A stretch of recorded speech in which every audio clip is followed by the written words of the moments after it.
What's up, everybody? It's your girl, Kiwan, and I am back with All the Queen's Men. Y'all, season 4, episode 11, Smoke and Mirrors. Before I start, make sure you like, comment, and subscribe to my channel. Click the notification bell button so you can be updated on every video that I drop. Make sure y'all like the videos so I can constantly stay in the algorithm, y'all. That would be great. Once again, thank you for getting me up to 400. Now we need to get the goal to 500. Do not forget, tomorrow night I am going to be going live with Love and Marriage Huntsville. I've already set up the live, so y'all go ahead and click it so you can be notified. It'll be tomorrow night. I'm sorry, not tomorrow night, Saturday night at 9:30. This will be my first live, so y'all know, work with me, okay? A first live by myself, let me say that, so y'all work with me. Second Sunday nights, I will be back on the Black Girls Den podcast discussing the entire season of Somebody's Son. So y'all look out for that. Also tomorrow, you guys will be getting BMF, and I'm not sure yet. But I want to say Ready to Love returns. So I have to finish that out. And also there is the Hustle and something on OWN. I'm not sure if I want to review that, but I'll check it out just to give it a little, just to give it a little 1-2. So I don't know, y'all. I haven't decided. I am just, mindful on taking the breaks that are coming so I won't get the burnout. Like on Sundays now, Mondays, so some of the shows have gone off, so now it's allowed me to take needed breaks. So I don't want to add too much on my plate, but I still want to be able to give y'all content throughout the week. All right. So I'm just going to check out the Hustle and something. It's on OWN. I forgot the name of it. But I am going to check it out. And I am going to finish up Ready to Love. And I think that come on tomorrow night or Saturday. I'm not sure. But if it come on Saturday, I won't be able to review it until Sunday afternoon. All right. So all the Queen's Men, y'all, here we go. So y'all, let me tell y'all my little notes and stuff. I'm trying to keep it so I can kind of read it and whatnot, because it's been working on my nerves. Okay, trying to get these notes right. All right. Anyway, hold on. All right, y'all. So the episode starts with Smoke, y'all. He was headed to what's her name? Trouble's hotel room. Y'all know, to do the job for Madam. He had the cart. He was dressed like a housekeeper or whatever. And he had a blicky under the towels, right? So when he pulled out the blicky, he had to hurry up and put it back under the towel because the police came out the restroom, and then the second police came into the room because they instructed Trouble not to let anybody in the room. But Trouble don't listen, so that is probably going to be her demise. All right. So they are holding her in a hotel. I don't know until the trial or even after that, All right. So we get a doctor over at Tandy's house, and he's looking at Babyface's knee because y'all know Quincy hurt his knee when they got into it last week, right? So Babyface wanted something for the pain right now. The doctor was like, you need rest. But Madam not trying to hear that. Like, she, by any means necessary, or you out. Okay? So the doctor gave Babyface a cortisone shot and told him, just kind of warned him, like, you need rest and you need to let this thing self-heal. You don't need to be dancing on it because it's going to cause a issue further along, right? So he told Face, listen, once I give you this shot, it's just going to take away the pain for tonight, but is not going to be the long-term solution. Like, it takes away the pain, but it doesn't take away the problem. All right. So y'all remember Naima? Naima was the little goofy one in last season. She worked down at the police station.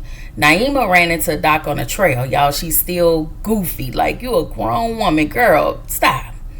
So she asked Doc if there were any. She was hoping that she ran into him while she was running on the trail. So she was like, she asked were there any incidents happening at the club, because of course she thinks that a bartender slipped her a Mickey, but in fact that was Doc who actually slipped something in her drink. So y'all, that gave me a red flag on Doc. I ain't like that. Like, why would you do that? But I still don't understand why he did that, but he did. So the next scene, y'all, Amp walk in the house. Dime sitting on a couch, moody AF. He asked her if she wanted to go to the gym. Like, Dime at this point is kind of giving me bipolar. She really starting to work on my nerves. Like, girl, do you know if you pregnant or not? If go check, please, because you working on our nerves. Okay, so at this point, we need you to go get some prenatal vitamins, so those prenatal vitamins can work on your mood. Okay. Anyway, Quincy is over at the barbershop. So y'all, Quincy done hijacked Babyface's appointment by telling Babyface's barber that his dad wasn't coming. So he got in and swooped that appointment. Babyface went in there. They was about to get into a little tussle. The barber pulled out his blick and was like, listen, you gonna have to leave. So Babyface, he was gonna have to leave. I'm gonna say this. I am glad Babyface is getting his just due. Why? Because he wasn't nothing but a selfish. What was he? He was selfish. He was mean, ornery. He didn't care about nobody. And what I still don't like how he had the what's his name? He's the amateur. He's still an amateur. Had Tandy to do to him. Like, Face is conniving. And so everything you do is circle. It come back to you full circle. So everything he is getting is through his son. And I'm here for it. Because y'all, Face is one person I do not like. Like, him and Tandy, for me, belong together. So Blue walk out of the courtroom, next scene, and Madam tell Tommy to follow her, right?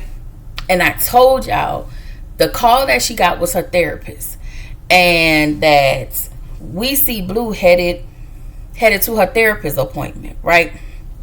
So y'all know Tommy's gonna tell Madam, but I thought, well, whenever we get there, but I thought that he was aware that this was a therapy session because he looked at the directory, right? I'm telling y'all, this session with this lady is definitely changing Blue. She just seemed more she seemed more conflicted. She seemed more softer. So Belinda is coming out, all right? So I'm gonna say this. I low-key don't trust the therapist. Only because I did not know that the building that the therapist is in the federal attorney's office or something in that building. But y'all know we will get there. So the therapist asked Blue why is she here? Like, you're not saying nothing, you're not giving me anything, so basically why are you here? And Blue was like, listen, maybe, because Blue was still giving her pushback, because Blue cannot tell her everything. She just can't. Like, she can't. And so Blue was like, you know what, maybe I don't need to be here, and she left, right? So in the next scene, Fuego and Big D, they went staking out for the two men who he think had unalived Sandra. And so the men was getting in a car, and they kind of, parked in front of the men so they won't get out, and they held them at gunpoint and tied them up, and they have them at a location. So back in the courtroom, like, everybody who's testifying against Madam, when I tell y'all she giving them the side eye, I'm like, She gonna have these people handled one by one, and it is so obvious for the people that testified against her. Like, y'all gotta know it's this lady. Anyway, she is evil. I will say this show is starting to get darker and darker, right? I wasn't really looking for it, and even the way y'all have Eva's character, her face, her eye makeup, and maybe it's the eye makeup, but they're making her darker and darker. You know, her energy. And I really do hope that after her scenes, or after whatever she do after all of this acting, that her, you know, that she's definitely cleansed to get all of that energy off of her, because that is a lot. All right. So y'all, Amp went to go visit his raggedy mama Tony, and he was like, well, Madam told me that you came to the club to see me. And Tony was just very judgmental, as she is. So she offers Amp a job over at Maddie B's as a manager, and he said, listen, I think about it. He tell his mama, listen, stop judging me and just be here in support. That was it.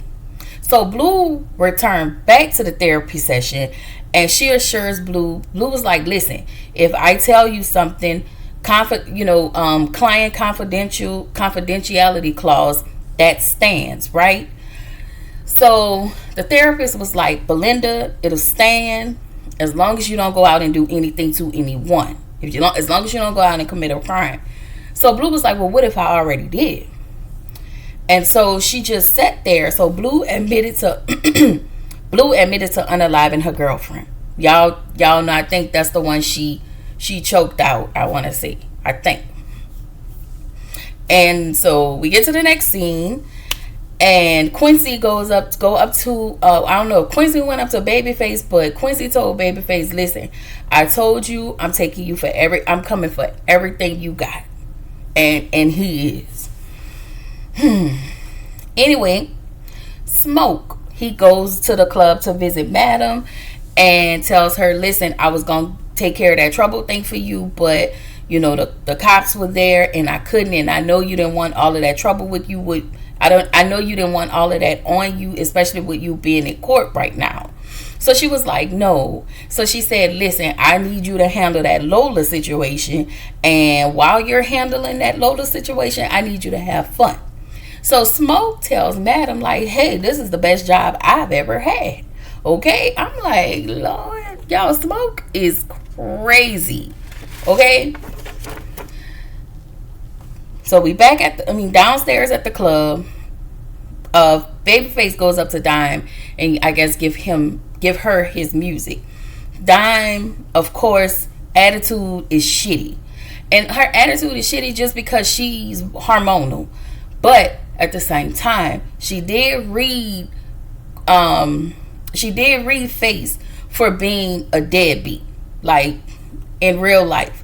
Like, she was like, you don't abandon your kid. You don't just stick your thing and whatever, and then don't just act like you don't have a kid. And now that you have a kid, you're very dismissive of him. Even though he's a grown man, but you're still very dismissive. I feel like it's going to take him to lose everything to realize, because I think everything finna fall under his rug, and y'all already know. Tandy gonna get rid of him so quick and go to the highest bidder.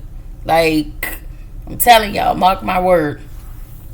So Lola heads to her car, and y'all know Smoke grabbed her, had her tied down somewhere. Y'all, it's crazy. So then Tommy go into Madam's office, let him know that he think that Blue is turning state evidence. What did I say? That he thinks that Blue is turning state evidence against Madam. So Madam was like, what? He said he wasn't sure, but he looked at the directory and it had a criminal defense attorney's office in there. And I that's why I don't trust that therapist. Only because her therapist, and it can be just a regular building.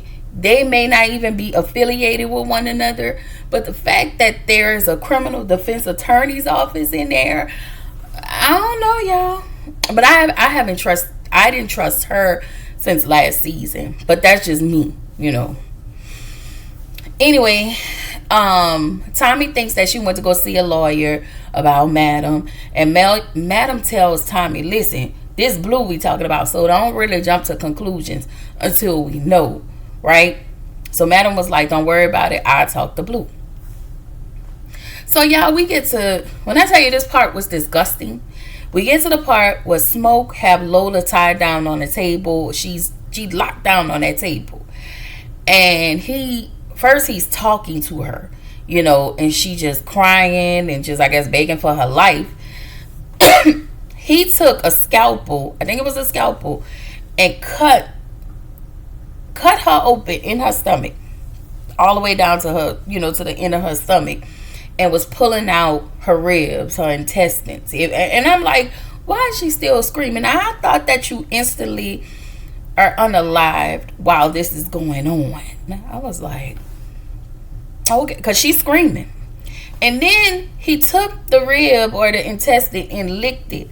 I was like, okay, now y'all doing a little bit even too much for my liking. Like, I like this show, but why does it have to be this dark? Like, okay. So, in the next scene, Blue goes into the VIP room. Y'all, I was supposed to go in the VIP room, but my babe, Bolo, said, don't come in here. Okay, it's too many Piggly Wigglies hanging out, and I don't need you to be looking at nobody Piggly Wiggly but mine. I said, all right. I'm just playing. Y'all know I have to give y'all some type of humor. So, Blue goes into the VIP room and let Midnight know that Renee is outside waiting on him. Y'all know Renee is crazy, and I knew she was going to set him up when she told him to come over to her house to let a room or wherever she was at last time. And so he go outside to talk to Renee. He was like, what the hell you want? Like, why you here? And she was like, why won't you be in a relationship with me? And I was like, girl, are you okay? Like, Renee is not okay. She has a beautiful face, but she ain't okay. Like, I don't understand. What's your problem?